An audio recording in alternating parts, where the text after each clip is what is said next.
পাতাকে ফোঁটা নামে সম্বোধন করা হয়। অনেক ফোঁটা একত্রিত হলে সাগরের রূপ ধারণ করে। শুধু একটা পাতাকে পাতা বলা হয়, অন্য অনেক পাতার সাথে একত্রিত হলে তা গ্রন্থের রূপ ধারণ করে। একটা মাত্র সুতো অন্য সুতোর সাথে মিলিত হলে বস্ত্রের রূপ ধারণ করে। অনেক সংখ্যক ইট একত্রিত হলে মহলের রূপ ধারণ করে। সৈন্যরা একত্রিত হলে সৈন্যদল তৈরি হতে পারে। এটা হলো শক্তি সংগঠনের, এটাই হলো শক্তি একতার। তা সে বনস্পতি হোক বা কোনো ব্যক্তিই হোক, কোনো মনোভাবই হোক, যদি একা থাকে তাহলে দুর্বল হয়ে পড়বে। যদি সংগঠিত থাকে তাহলে শক্তিও বাড়বে আর আপনাকে সামনে এগিয়েও নিয়ে যাবে। তাই এই একতায় বিশ্বাস রাখুন আর আমার সাথে ভালোবেসে বলুন, রাধা রাধা। জীবন কিসের উপর নির্ভরশীল? ধনের ওপর, বৈভবের ওপর, নিঃশ্বাসের ওপর? না, এই জীবন নির্ভরশীল বিশ্বাসের ওপর। বিশ্বাস নিজের ওপর, বিশ্বাস আমাদের আপনজনের ওপর। কিন্তু যখন এই বিশ্বাস ভেঙে যায় তখন মানুষের মনও ভেঙে যায়, আর তারপর সে অন্য কিছু করতেই পারে না। তখন কি করা যেতে পারে? 3টে কাজ আছে যা আপনি করতে পারেন। প্রথম, ভালোবাসা। যাকে আপনি ভালোবাসেন, যারা আপনাকে ভালোবাসে, ভুল যারই হোক না কেন, তার কাছে ক্ষমা চাইতে কখনোই সংকোচ বোধ করবেন না। দ্বিতীয় হলো বিশ্বাস। যারা আপনাকে ভালোবাসেন, আপনাকে বিশ্বাস করেন, তাদের বিশ্বাস কখনো ভাঙবেন না। তৃতীয় হলো আশা। যারা আপনাকে ভালোবাসেন, আপনাকে বিশ্বাস করেন, তাদের আশা আপনার সাথে জড়িত। তাদের থেকে কখনো কিচ্ছু লুকোবেন না। এই 3টে কাজ করুন আর এই জীবন সুপ্রসন্ন হয়ে বলবে, রাধা রাধা। জীবনে সাফল্য এবং অসফলতা আপনার বল, আপনার শক্তির উপরে নির্ভরশীল নয়, আপনার মানসিকতার উপর নির্ভরশীল। যদি কোনো ব্যক্তি দৃঢ় নিশ্চয় করে নেয় তাহলে সে কখনো হারে না। যদি কেউ হার মেনে নেয় তাহলে সে কখনোই জিততে পারে না। শেষ পর্যন্ত কি হয়? এই ভাবনাই সত্য হয়ে সামনে চলে আসে, আর এই ভাবনাই পরবর্তীকালে ইতিহাস রচনা করে। সেই জন্য আপনি যদি চান আপনার নাম ইতিহাসে থাকুক, তাহলে দৃঢ় হতে শিখুন। ইতিবাচক ভাবনার সাথে, পরিশ্রমের সাথে এগিয়ে চলতে থাকুন। প্রতিস্পর্ধা গ্রহণ করুন আর শুধুই এগিয়ে যেতে থাকুন। সংসারে আপনি যে কোনো উচ্চতাতেই পৌঁছতে পারবেন, কারণ ইচ্ছে শক্তি আর ভালোবাসার চেয়ে বেশি শক্তিশালী আর কিছুই নেই। তাহলে আসুন আর আমার সাথে ভালোবেসে বলুন, রাধা রাধা। আজ আমি আপনাকে একটা ছোট্ট কাহিনী শোনাবো। একবার আমি, রাধা আর দাদা, আমরা 3 জনে মিলে লুকিয়ে একটা উপবনে গেলাম আম পেড়ে খেতে। অনেক পরিশ্রম করে আমরা ওখানে পৌঁছলাম আর আমরা আশ্চর্যচকিত হয়ে গেলাম এটা দেখে যে এবার তো আম পাকেইনি। এবার দাদা কি করলেন, একটা আম পাড়লেন আর সেটা চাখলেন, আর উনি নিরাশ হয়ে পড়লেন। উনি বললেন যে এটা তো খুবই টক। তারপর রাধা একটা আম পাড়লো আর সেটা চেখে দেখলো, আর রাধা উৎসাহিত হয়ে পড়ল। আমি রাধাকে জিজ্ঞেস করলাম, কি হয়েছে, তুমি এত উৎসাহিত কেন?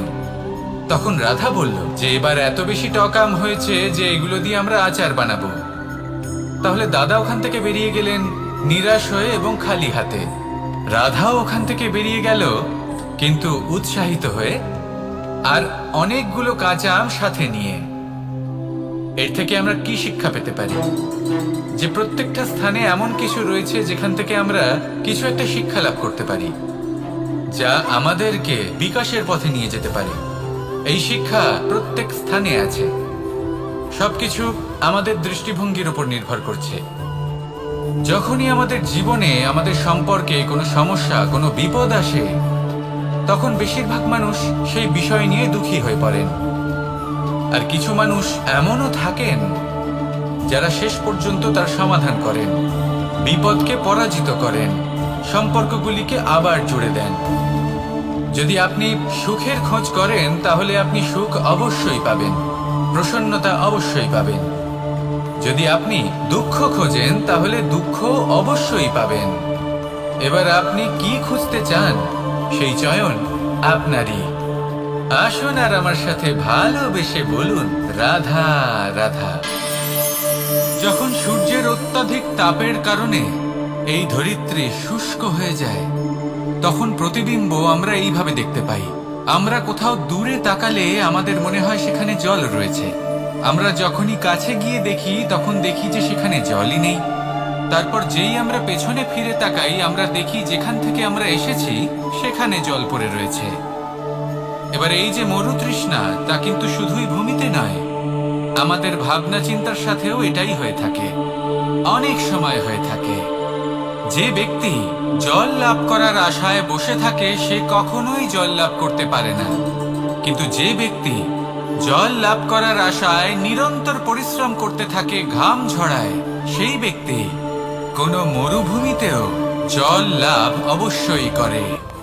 জীবনে যদি আমরা বড় কিছু লাভ করতে চাই তাহলে নিরন্তর পরিশ্রম করতেই হবে। পরিশ্রমের এই মনোভাব অত্যন্ত গুরুত্বপূর্ণ। এই মনোভাব আর দৃষ্টিভঙ্গি এ হলো অন্তরের গুণ। রূপ এবং প্রসাধন এগুলি হলো বাহ্যিক আবরণ। যে ব্যক্তি রূপের কারণে আপনাকে ভালোবাসে তা প্রকৃত ভালোবাসা নয়। কিন্তু যে ব্যক্তি আপনার আবেগ এবং মানসিকতার জন্য আপনাকে ভালোবাসে তাই হলো প্রকৃত ভালোবাসা। তাহলে এই কথাটা মনে রাখুন আর আমার সাথে ভালোবেসে বলুন রাধা রাধা। সিংহকে বনের রাজা বলা হয়। অত্যন্ত শক্তিশালী হয় সে, তার পরিবারও খুব বড় হয়। কিন্তু যদি এমন হয় যে সিংহের পরিবারে নিজেদের মধ্যেই কলহ সৃষ্টি হয়, যদি তারা নিজেরাই লড়তে থাকে তাহলে কি হবে? সিংহকে মেরে তার পরিবারকে মেরে ফেলে শেয়াল বনের রাজা হয়ে উঠবে। এবার এই কথা শুধুই সিংহের উপর প্রযোজ্য নয়, বরং প্রত্যেকটি ব্যক্তি, প্রত্যেক পরিবার, প্রত্যেক সম্প্রদায়, প্রত্যেক রাজ্যের উপর প্রযোজ্য হতে পারে। পরিবারে যদি মতভেদ বেড়ে যায় তাহলে সেই পরিবার ভেঙে যেতে পারে। ইতিহাস এই বিষয়ের সাক্ষী। যদি সমাজের মানুষ নিজেদের মধ্যেই লড়তে থাকেন তাহলে কেউ রাজা হতে পারেন না, বরং অন্য কেউ সেই কলহের সুযোগ নিয়ে নিজে রাজা হয়ে বসেন। একতার গুরুত্ব বুঝতে শিখুন। ঘুরে ফিরে বিষয়টা এসে দাঁড়াচ্ছে সেই ভালোবাসায়, কারণ ভালোবাসাই হলো সেই যা সকলকে একসাথে বেঁধে তাদের আনন্দে রাখতে পারে। প্রেমের থেকে বেশি শক্তিশালী আর কিছুই নেই। তাই এই প্রেমকে নিজের মনে জাগ্রত করুন, নিজের পরিবারে বর্ষণ করুন, সমাজে বর্ষণ করুন, রাজ্যে বর্ষণ করুন, আর এই ভালোবাসার সাথেই বলুন রাধা রাধা। বর্ষার ঋতু যখনই আসে আনন্দ এবং উচ্ছ্বাসে মন ভরিয়ে তোলে। কখনো আপনি এটা ভেবে দেখেছেন যে এই বর্ষা যা আমাদের মনকে উচ্ছ্বাসে ভরিয়ে তোলে সে নিজে কতটা পরিশ্রম করার পরে আমাদের কাছে আসে? নদী হোক, সরোবর হোক, সমুদ্র হোক, তাকে সূর্যের তাপ সহ্য করতেই হয়। বাষ্প হয়ে আকাশে উড়ে যেতেই হয়। আকাশে গিয়ে কঠোর শীতলতার সম্মুখীন হতেই হয়। সেই ঠান্ডা সহ্য করতেই হয়। আর তারপর এই বর্ষা আমাদের গায়ে ঝরে পড়ে, কারোর তৃষ্ণা নিবারণ করে, আবার কাউকে আশ্বাস দিয়ে যায়। সেইভাবে জীবনে যদি আমাদের কোনো বড় কাজ করতে হয় তাহলে আমাদের কঠোর এবং নিরন্তর পরিশ্রম করতেই হবে। আর যে ব্যক্তি এই পরিশ্রম করার পরেও কোনো একটি নির্দিষ্ট স্থানে পৌঁছে যাবার পরেও বিনম্র থাকেন, সেই ব্যক্তি অমরত্ব লাভ করেন। তিনি হলেন সেই ব্যক্তি যাকে সমগ্র সংসার ভালোবাসেন। তাহলে সব সময় মনের মধ্যে বিনম্র ভাব বজায় রাখুন আর আমার সাথে ভালোবেসে বলুন রাধা রাধা। কোনো এক বস্ত্রে যদি ছোট্ট একটা ছিদ্র উৎপন্ন হয় আর যদি আমরা তার দিকে নজর না দিই তাহলে সময়ের সাথে সমগ্র বস্ত্র ছিঁড়ে যায় আর কোনো কাজে আসে না। যদি কোনো একটা নৌকাতে ছোট্ট একটা ছিদ্র উৎপন্ন হয় তাহলে সময়ের সাথে পুরো নৌকাই জলে ডুবে যায়। লক্ষ্যের দিকে অগ্রসর হওয়ার সময় একটা ছোট্ট ভুল আপনি যদি করে ফেলেন, তাহলে আপনাকে তা লক্ষ্যের থেকে দূরে করে দিতে পারে। এমনটা এই সম্পর্কের সাথেও হয়ে থাকে। কোনো একটা ছোট্ট কথা, একটা ছোট্ট মনোমালিন্য যদি সম্পর্কে আসে এবং সেটা না মেটানো হয়, তাহলে সেই সমগ্র সম্পর্কটা অনেক বড় বড় সম্পর্ক ভেঙে যেতে পারে। যদি আপনার সম্পর্কে ছোট্ট একটা ছিদ্র উৎপন্ন হয়, তাহলে প্রেমের সূচ আর স্নেহের সুতো দ্বারা সেলাই করে ফেলুন, যাতে আপনার এই সম্পর্ক অটুট থাকে এবং প্রেম দ্বারা পরিপূর্ণ থাকে। আসুন আমার সাথে ভালোবেসে বলুন, রাধা রাধা। বর্ষা। কখনো অনুভব করে দেখেছেন এই বর্ষা? আকাশ থেকে বর্ষার ফোঁটা ঝরে পড়ে, মিষ্টি ফোঁটা, শীতল ফোঁটা, মনকে পবিত্র করে তোলে, ধরিত্রীর তৃষ্ণা নিবারণ করে, আশপাশটা সবুজে ভরিয়ে তোলে। এবার এই রকম জল আমরা কুয়ো থেকেও পেতে পারি।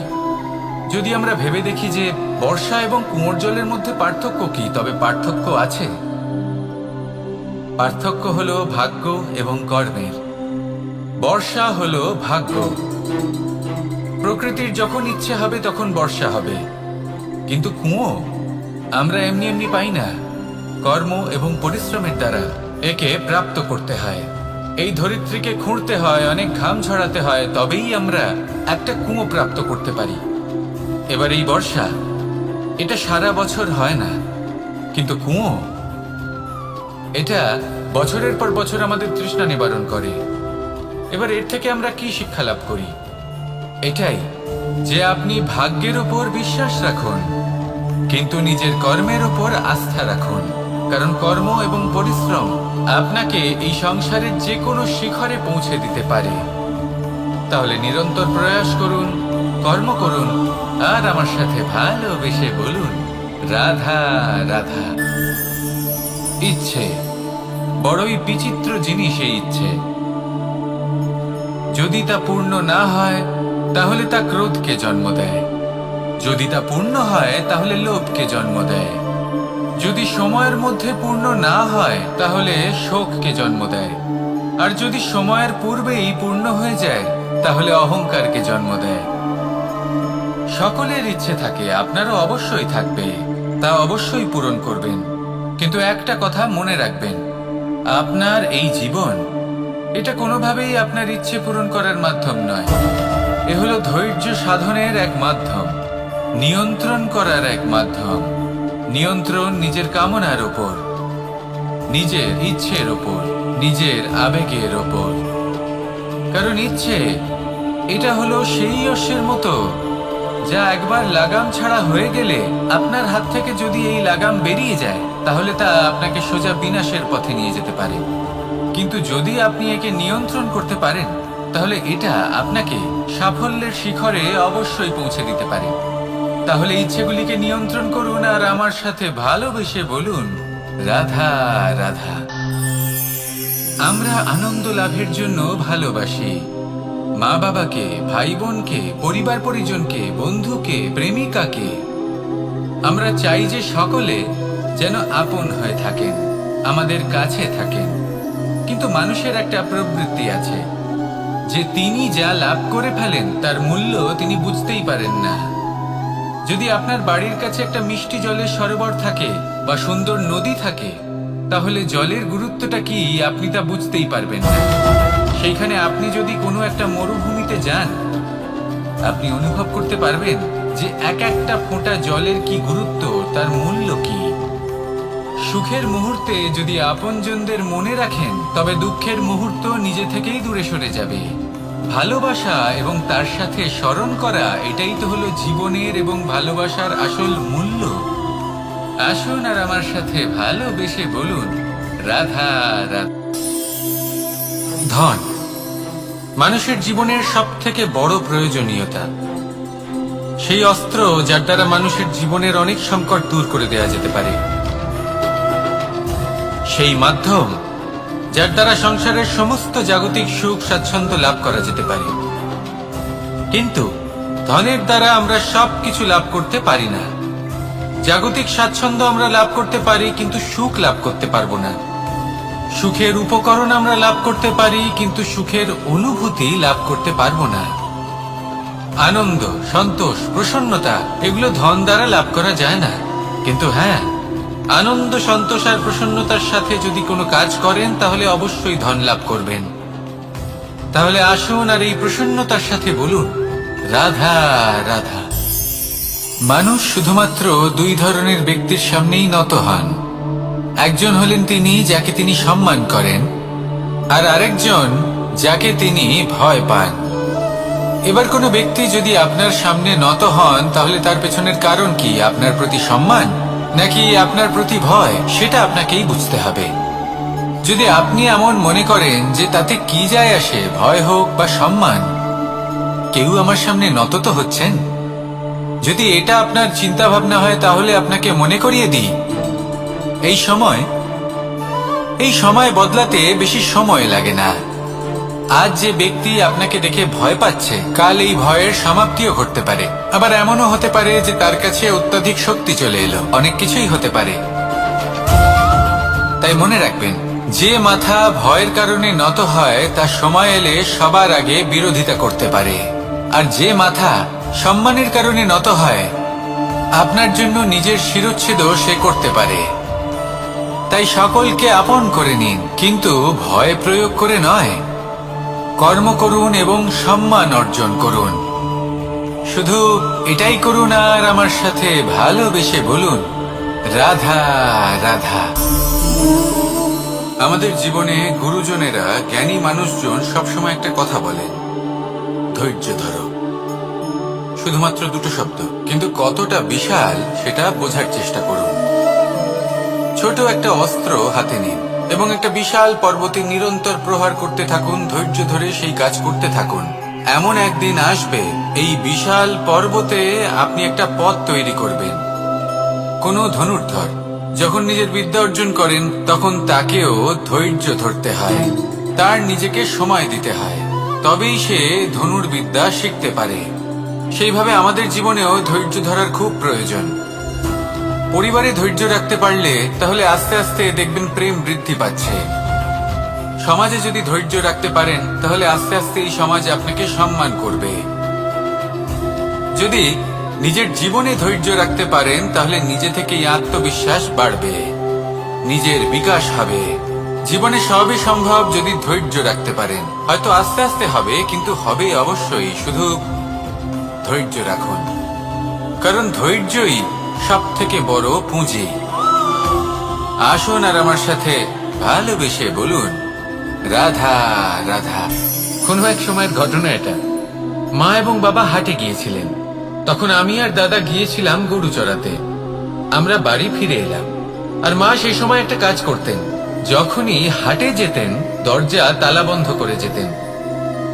উনি খুব ভালো করে জানতেন যে যদি ওনার এই মাখন চোর সঠিক সময় পৌঁছে যায় তাহলে এক ফোঁটাও মাখন আর অবশিষ্ট থাকবে না। এবার ঘটনা কিছুটা এরকম হলো যে মা আর বাবা মাঝে মাঝে হাটে যেতেন, তাই মাঝে মাঝেই দরজা তালা বন্ধ করতে হতো। যখন মা আর বাবা ফিরে এলেন তখন বাবা ভুলে গিয়েছিলেন যে এই চাবির গোছা থেকে ঠিক কোন চাবিটা দরজার তালা খোলার জন্য উপযোগী। উনি চেষ্টা করতে শুরু করে দিলেন। একটার পর একটা চাবি দিয়ে উনি চেষ্টা করতে থাকলেন, কিন্তু সেই দরজার তালা তো খুলতেই চাইছিল না। ওনার মাথা থেকে ঘাম পড়তে শুরু করলো। তখন মা বললেন যে তালা ভেঙে দেওয়া যাক। মা চলে গেলেন, আর বাবা বললেন, না না দাঁড়াও, আর কিছু চাবি বাকি আছে, এটা হয়তো খুলতে পারবো। মা হাতুড়ি নিয়ে চলে এলেন সেই তালা ভাঙার জন্য, আর তখনই বাবা শেষ চাবিটা প্রয়োগ করলেন আর দরজার তালা খুলে গেল। যদি উনি চেষ্টা না করতেন তাহলে এই তালাটাও ভেঙে যেত আর চাবিটাও নষ্ট হয়ে যেত, ঠিক কিনা? এবার এই ঘটনাটা আমি দেখেছিলাম, আর আমার মনে হলো যে কখনো কখনো এই চাবির গোছার মধ্যে থেকে শেষ চাবিটাও কিন্তু জীবনের দরজা খুলে দিতে পারে। সেজন্য আপনি যদি জীবনে সাফল্য লাভ করতে চেষ্টা করেন, নিজের লক্ষ্যে পৌঁছতে চান, তাহলে হার মানবেন না। হয়তো দেখবেন আপনার পরবর্তী প্রচেষ্টা বা এই অন্তিম প্রচেষ্টা আপনাকে সাফল্যের পথে নিয়ে গেল। তাই নিরন্তর প্রচেষ্টা করতে থাকুন, জীবনে সাফল্য লাভ করুন, আর আমার সাথে ভালোবেসে বলুন, রাধা রাধা। কোকিলের ডাক শুনে আমার মন প্রফুল্ল হয়ে ওঠে। কোকিল হলো আমার অত্যন্ত প্রিয়। এরকমই আরো একটা পাখি আছে, কাক। একদিকে কাক, অন্যদিকে কোকিল। এদের মধ্যে বেশি পার্থক্য নেই, কিন্তু কোকিলের কণ্ঠ শুনে সবার মন প্রফুল্ল হয়ে ওঠে। কোকিল যখন সামনে আসে তখন মন শান্ত হয়ে যায়, যখন কাক সামনে আসে তখন মানুষ দূরে পালিয়ে যায়। এমন কেন হয়? কারণ হলো বাণী। কোকিলের বাণী অত্যন্ত মিষ্টি, অত্যন্ত মধুর। সেখানেই কাকের বাণী অত্যন্ত কর্কশ শোনায়, আর কর্কশ বাণী শোনা কেউ পছন্দ করেন না। আপনি নিজেকে জিজ্ঞেস করুন, কোনো ব্যক্তি আপনার সাথে কথা বললে তার বাণী মধুর হলে আপনার ভালো লাগে, আর যদি কর্কশ হয় তার থেকে দূরে চলে যেতে ইচ্ছে করে। তাই নিজের বাণীও এইভাবেই মধুর রাখুন, মিষ্টি রাখুন। এ আমারও খুব প্রিয়। আর এটা তখন হয় যখন মনে প্রেম থাকে। মনের মধ্যে প্রেম জাগ্রত করুন, বাণী নিজে থেকেই মধুর হয়ে যাবে। আর কৃষ্ণ নিজে থেকে আপনার কাছে আসবে আর আপনার সাথে বলবে, কি রাধা রাধা। যখন সূর্যের অত্যাধিক তাপের কারণে এই ধরিত্রী শুষ্ক হয়ে যায়, তখন প্রতিবিম্ব আমরা এইভাবে দেখতে পাই। আমরা কোথাও দূরে তাকালে আমাদের মনে হয় সেখানে জল রয়েছে। আমরা যখনই কাছে গিয়ে দেখি তখন দেখি যে সেখানে জলই নেই। তারপর যেই আমরা পেছনে ফিরে তাকাই, আমরা দেখি যেখান থেকে আমরা এসেছি সেখানে জল পড়ে রয়েছে। এবার এই যে মরুতৃষ্ণা, তা কিন্তু শুধুই ভূমিতে নয়, আমাদের ভাবনা চিন্তার সাথেও এটাই হয়ে থাকে, অনেক সময় হয়ে থাকে। যে ব্যক্তি জল লাভ করার আশায় বসে থাকে সে কখনোই জল লাভ করতে পারে না। কিন্তু যে ব্যক্তি জল লাভ করার আশায় নিরন্তর পরিশ্রম করতে থাকে, ঘাম ঝরায়, সেই ব্যক্তি কোনো মরুভূমিতেও জল লাভ অবশ্যই করে। জীবনে যদি আমরা বড় কিছু লাভ করতে চাই তাহলে নিরন্তর পরিশ্রম করতেই হবে। পরিশ্রমের এই মনোভাব অত্যন্ত গুরুত্বপূর্ণ। এই মনোভাব আর দৃষ্টিভঙ্গি এ হলো অন্তরের গুণ। রূপ এবং প্রসাধন এগুলি হলো বাহ্যিক আবরণ। যে ব্যক্তি রূপের কারণে আপনাকে ভালোবাসে তা প্রকৃত ভালোবাসা নয়, কিন্তু যে ব্যক্তি আপনার আবেগ এবং মানসিকতার জন্য আপনাকে ভালোবাসে তাই হলো প্রকৃত ভালোবাসা। তাহলে এই কথাটা মনে রাখুন আর আমার সাথে ভালোবেসে বলুন, রাধা রাধা। আমার অনেকগুলো নাম আছে, আর তাদের মধ্যে একটি হলো যুদ্ধ বিমুখ। এই কথা আপনারা সবাই জানেন। দাদাও আমাকে বলেছেন যে তুমি এরকম কিভাবে যুদ্ধক্ষেত্র থেকে মুখ ঘুরিয়ে পালাতে পারো কানাই। দেখুন, যেটা সময়ের দাবি ছিল আমি সেটাই করেছি। যদি আমি রণভূমি ত্যাগ করে না পালাতাম তাহলে কে জানে কত সৈনিক নিজেদের প্রাণ হারাতেন, কে জানে কতগুলি পরিবার নিজেদের বাঁচার আশা হারাতেন, কে বলতে পারে হয়তো কত প্রাণী এই সংসার ত্যাগ করতেন। আর তাই কখনো কখনো যুদ্ধ বিমুখ হওয়াই শ্রেয়। কখনো জীবনের ক্ষেত্রেও এটা প্রযোজ্য। যদি দূরে চলে গেলে আপনার সম্ভাবনা বৃদ্ধি পায় তাহলে দূরে চলে যান। দূরে চলে যান সেই সকল ব্যক্তিদের থেকে যারা কথায় কথায় আপনাকে অপমান করেন, আপনার নিন্দা করেন, আপনাকে বাধা দেওয়ার চেষ্টা করেন, আপনাকে ছোট করেন। কারণ তাদের সাথে থেকে, সেই সকল ব্যক্তিদের সাথে থাকলে যারা আপনার মূল্য বোঝেন না, আপনি নিজের আত্মসম্মান, নিজের আত্মবিশ্বাস, নিজের ব্যক্তিত্বকে নত করে ফেলবেন। দূরে চলে যান সেই সকল সংঘর্ষ থেকে, সেই সকল পরিস্থিতি থেকে যাদের সম্মুখীন হয়ে আপনি কোনো পরিণামেই পৌঁছতে পারবেন না। যদি আপনি এইভাবে যুদ্ধ বিমুখ হয়ে উঠতে পারেন, যদি এই প্রবৃত্তি আপনি নিজের মধ্যে জাগ্রত করতে পারেন, তাহলে আপনার সামনে সেই যুদ্ধ চলে আসবে যাতে বিজয় লাভ করে আপনি নিজের অস্তিত্ব খুঁজে পাবেন। আর সেটাই হলো সবথেকে বড় জয়লাভ। আসুন আমার সাথে ভালোবেসে বলুন, রাধা রাধা। মানুষ নিজের জীবনে সেই সবকিছু লাভ করতে পারে যা সে কামনা করে। শুধু প্রয়োজন হলো ইচ্ছে এবং সিদ্ধান্তের। এবারে ইচ্ছে আসলে কি?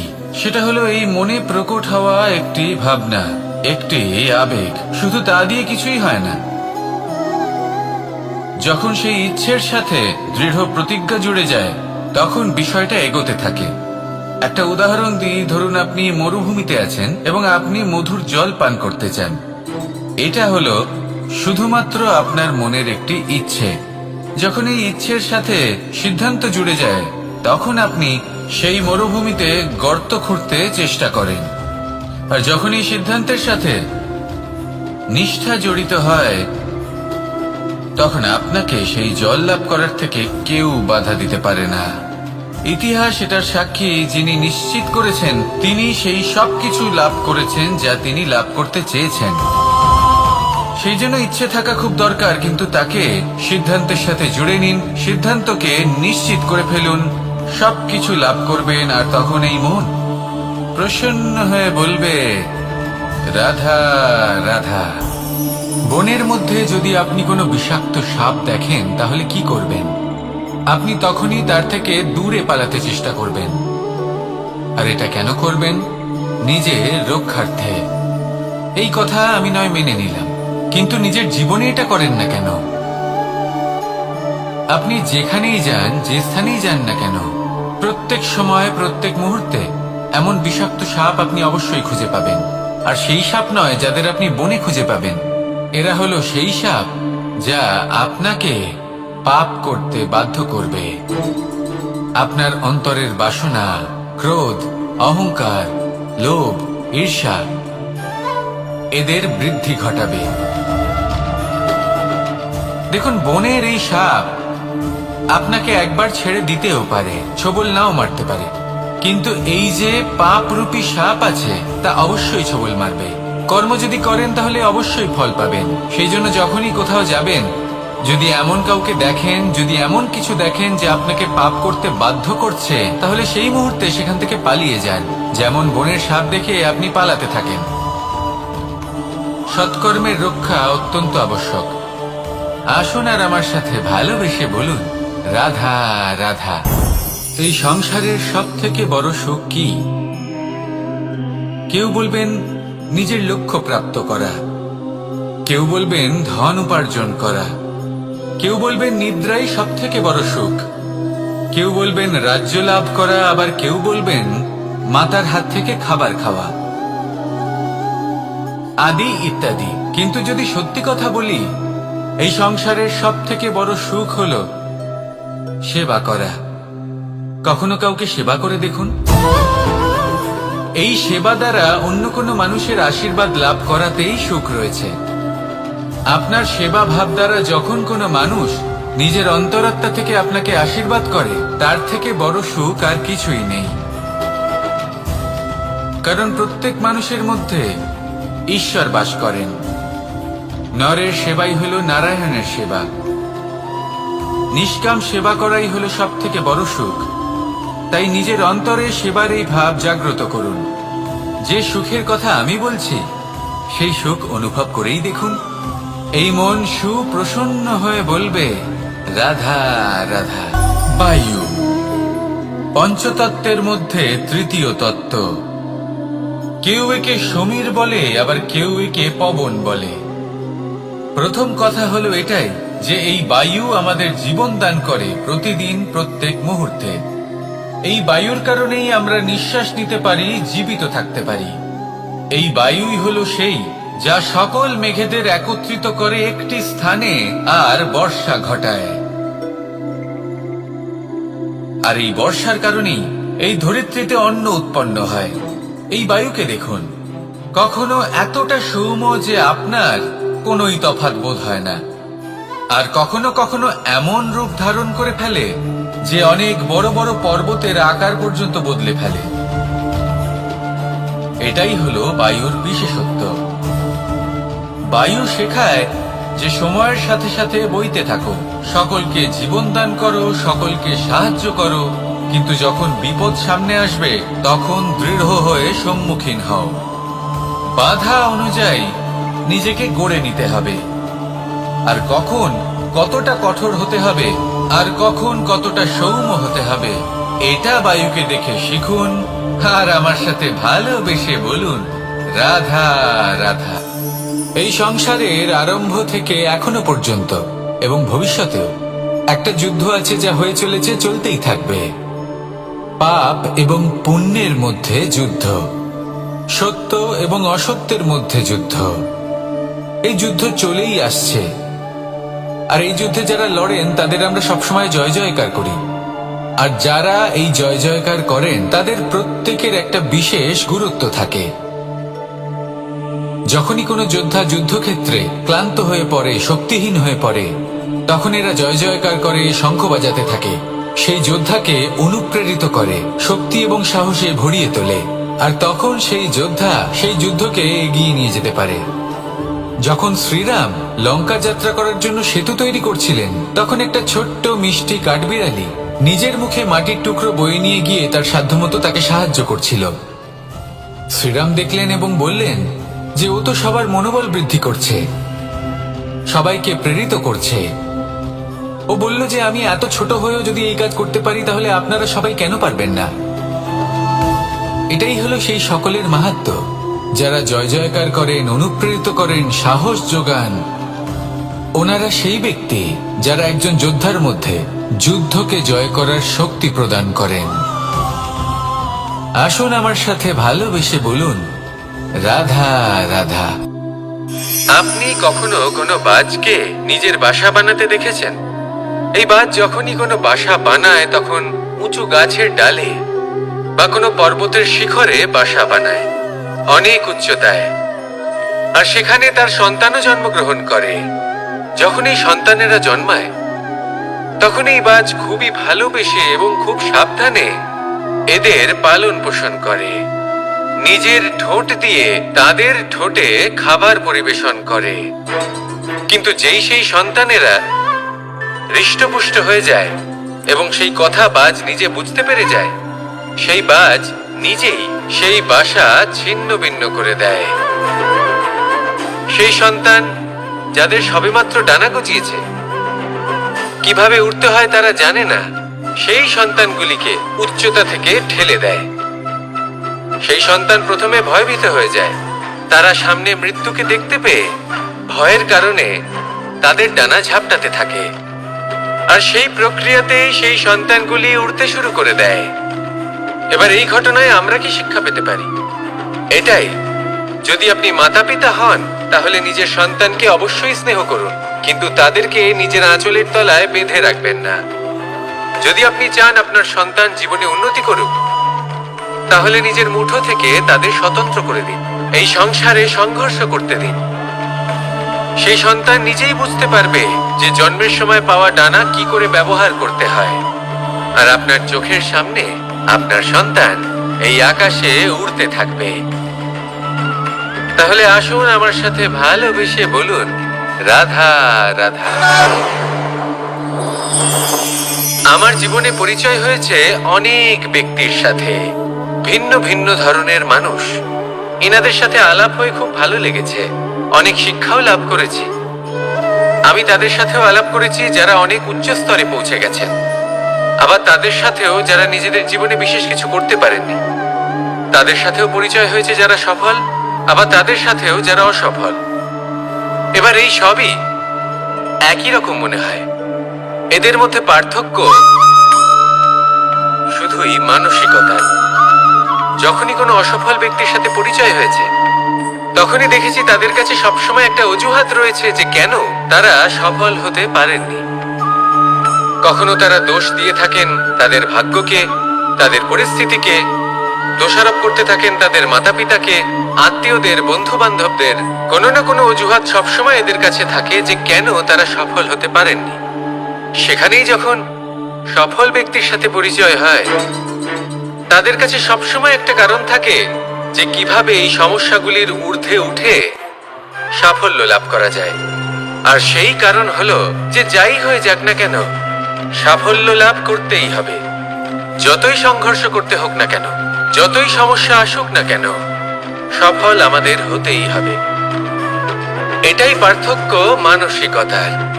সত্যি কথা বলতে আপনার আজকের এই মানসিকতা হলো আপনার আগামী ভবিষ্যতের ইমারতের ভিত। এই মানসিকতা যতটা প্রবল হবে, যতটা শুভ হবে, আপনার ভবিষ্যৎ ততটাই বিশাল এবং সুন্দর হবে। তাহলে সমস্যার উপর নয়, সাফল্যের উপর মনোযোগ কেন্দ্রীভূত করুন, জীবনে এগোতে থাকুন আর আমার সাথে ভালোবেসে বলুন, রাধা রাধা। মানুষের জীবনে দুই ধরনের আবেগ থাকে যা চিরকাল তার সাথে বসবাস করে। প্রথম, স্বপ্ন। দ্বিতীয়, অজুহাত। মানুষ হাজার হাজার স্বপ্ন দেখতে পারে। আমাকে এই কাজ করতে হবে, আমাকে ওখানে ঘুরতে যেতে হবে, আমায় জীবনে এই অসম্ভব কাজ বাস্তবায়িত করে দেখাতে হবে, আদি ইত্যাদি। এবার ঠিক যেমন স্বপ্ন দেখেন, সেইভাবে অজুহাতও খুঁজে নিয়ে আসেন। আমি এই স্বপ্ন পূরণ করতে পারলাম না, কারণ আমাকে কেউ সাহায্যই করলো না, কারণ আমি দুর্বল হয়ে পড়েছিলাম, কারণ আমার কাছে সময়ই ছিল না, আদি ইত্যাদি। এবার সাফল্য এবং অসফলতার মাঝখানে এই ধরনের সংঘর্ষ হতে থাকে। সাফল্য তখন লাভ করা সম্ভব যখন আপনার স্বপ্ন আপনার অজুহাতের থেকে অনেক বড় হয়, আর অসফলতা তখন পাবেন যখন আপনার অজুহাত আপনার স্বপ্নের থেকে অনেক বড় হয়। আপনি যদি সাফল্য লাভ করতে চান তাহলে চেষ্টা করতে থাকুন, পরিশ্রম করুন। যদি অসফল হন তাহলে ভয়ভীত হওয়ার কোনো প্রয়োজন নেই। নিজের ভুল বুঝুন, তাকে শুধরে নিন, আবার চেষ্টা করুন। কিন্তু যদি নিজের জীবনে অজুহাত নিয়ে আসেন তখন স্বপ্ন কখনো পূরণ হবে না। আসুন আমার সাথে ভালোবেসে বলুন, রাধা রাধা। এই সংসারের সব থেকে কঠোর ধাতুর মধ্যে একটি হলো লোহা। লোহা দিয়ে আমরা অনেক অস্ত্র শস্ত্র লাভ করি, অনেক বস্তু লাভ করি। এবার এই লোহাকে কাটার জন্য, একে কোনো আকার দেওয়ার জন্য কি প্রয়োগ করতে হয়? লোহা। এবার এই কথাটা আমরা সকলেই জানি যে লোহার দ্বারাই লোহাকে কাটতে হয়। এবার এই কথা আমি আপনাকে কেন বলছি? এরপরে খুব বড় একটা প্রশ্ন আসে যা খুব বড় শিক্ষা দিয়ে যায়। এটা কেন হয় যে আমরা একটা লোহা দিয়ে একটা লোহাতে আঘাত করছি, কিন্তু যে লোহা দ্বারা আঘাত করছি তার আকার বদলাচ্ছে না, যার উপর প্রহার করছি তার আকার বদলাচ্ছে? এতে পার্থক্যটা কোথায়? পার্থক্য হলো তাপমাত্রার। দেখুন, যে লোহাকে আমরা কাটতে চাই তার তাপমাত্রা বাড়াতে হয়, তাকে গরম করতে হয়। আর যে লোহা দ্বারা আমরা আঘাত করতে চলেছি সেই লোহা আমাদের ঠান্ডা রাখতে হয়। অর্থাৎ ঠান্ডা লোহা গরম লোহাকে কেটে দেয়। এবার এই শিক্ষা কি আমাদের জীবনে যথেষ্ট নয়? আমাদের জীবনে অনেক সমস্যা আসতে পারে, কিন্তু আমাদের এই বিষয়ে বিশেষ খেয়াল রাখতে হবে যে আমাদের মনকে আমরা যেন ঠান্ডা রাখি, এই মস্তিষ্ককে শান্ত রাখতে হবে। যদি আমরা ক্রোধ বা ঈর্ষার আগুনে জ্বলতে থাকি, বিদ্বেষের আগুনে জ্বলতে থাকি, তাহলে আমরাও সেই লোহার মতোই হয়ে যাব যার তাপমাত্রা অত্যন্ত বেশি। তখন যে কেউ এসে আমাদের বিচ্ছিন্ন করে চলে যাবে। মনে রাখবেন, যিনি যত বেশি স্থির বুদ্ধির অধিকারী, যিনি হলেন সব থেকে বেশি শান্ত, তিনি হলেন সব থেকে বেশি বলশালী। তাহলে শান্ত থাকুন আর আমার সাথে ভালোবেসে বলুন, রাধা রাধা। কনক, কি সুন্দর একটা শব্দ। এর অনেকগুলো রূপ রয়েছে, অনেকগুলো অর্থও রয়েছে।